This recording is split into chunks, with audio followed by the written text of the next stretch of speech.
I was younger, the Tony Hawk series spent a hell of a lot of time spinning in my PlayStation. And I'm aware that we're all supposed to be sick and tired of these constant, lazy, money-grabbing HD remakes and re-releases, but I just couldn't help but open my wallet up to Tony Hawk's Pro Skater HD recently. Essentially, Tony Hawk's HD does exactly what it says on the tin. It takes levels and characters from Tony Hawk's 1 and 2, gives them a modern-era makeover, and ships them as a brand new product. Seems like a pretty simple task that would be very difficult to screw up.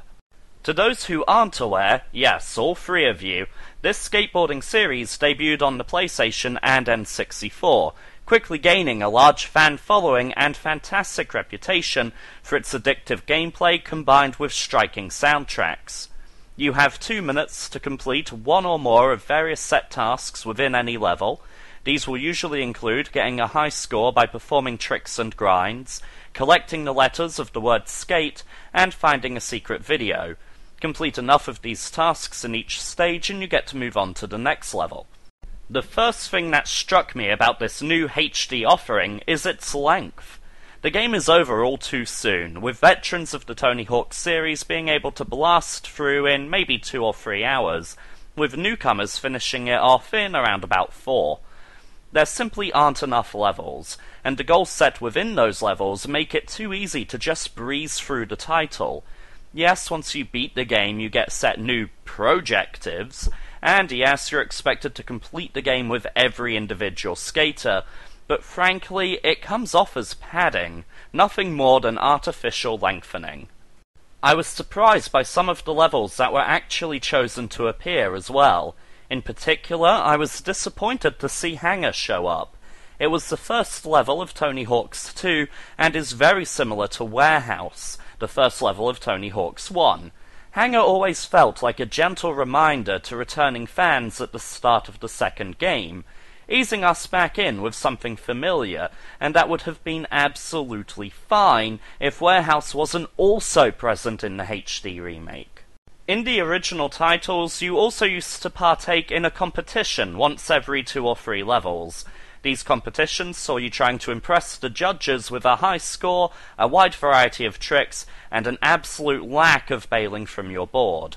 They served to break up the game, change the pace, and get you excited. Those contests are absent from Tony Hawk's HD, the one competition match that does show up having normal objectives instead of hosting any such face-off. As mentioned, you're expected to complete the game with each and every skater, whom you can upgrade with cash earned by completing certain level objectives. My main issue with the selection on offer is almost every skater feels exactly the same to control.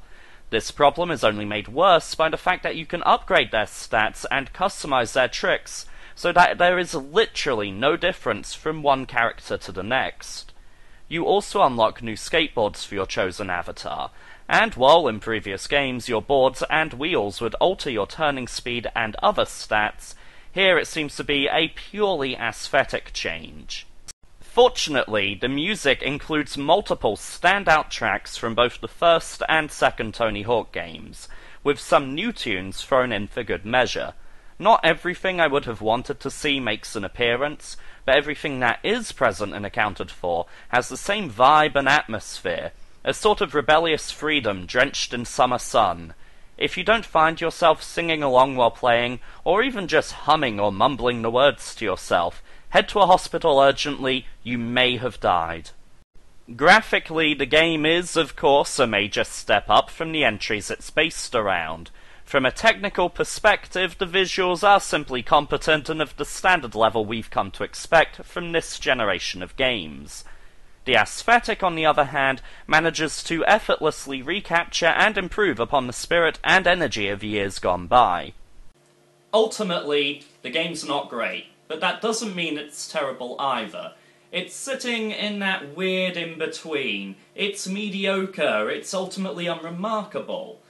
For those of you who weren't around when Tony Hawk's first did the rounds, don't bother with this. Go play the Skate series instead. All you'll find here are outdated gameplay mechanics, and everything will probably go straight over your head.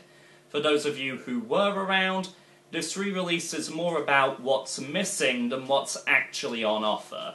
There is no creator skater, there is no park editor, and the multiplayer is strictly online only. There's no split screen, no real pass the pad unless you do it manually.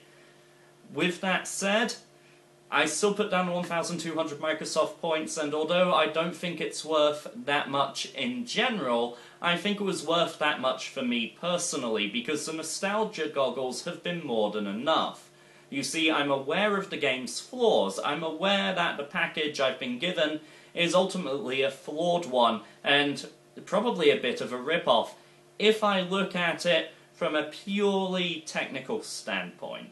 When I look at it from a personal standpoint, I have spent every night after work for the past fortnight playing the HD remake and singing along quite happily with all the songs too. For me, personally, it hits a sweet spot, but I know damn well that it's exploiting me. I simply don't seem to care that it's exploiting me, and that's a very dangerous thing for games developers to be able to do. This has been Afro Blue, thank you very much for watching.